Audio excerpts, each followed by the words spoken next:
Hello সবাইকে, আমি আবারও চলে আসলাম একটা নতুন জায়গায়, একটা নতুন মন্দিরে। আমি এই মন্দিরে আগে কখনোই আসিনি, আর এই ঠাকুরটাকেও আমি আগে কখনোই দেখিনি। আমি তোমাদের দেখাচ্ছি ঠাকুরটাকে। আগে ওনারই পুকুরে হাত পাটা ধুয়ে নিই, তারপরে ওই মন্দিরে ঢুকবো। তো তোমরা যদি এই ঠাকুরটাকে কেউ দেখে থাকো আমাকে কিন্তু জানাবে।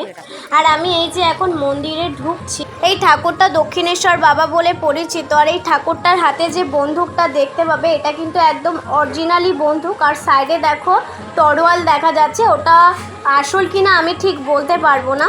আর এই ঠাকুরটা নাকি বাঘ পুষতো, যার জন্য মানে মন্দিরটা ঢোকার সময় দুধারে দুটো বাঘের মূর্তি ছিল।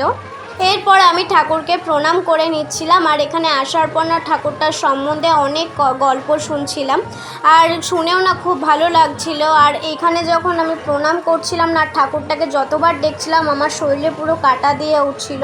আর এখানে আসার পর আবার ভোলে বাবারও দর্শন পেয়ে গেলাম। মূর্তিটা এত সুন্দরই লাগছিল সামনাসামনি দেখতে। আর এই যে মেয়েও আমার প্রণাম করে নিল, আর এই যে ঠাকুরটার ফুল ছবি।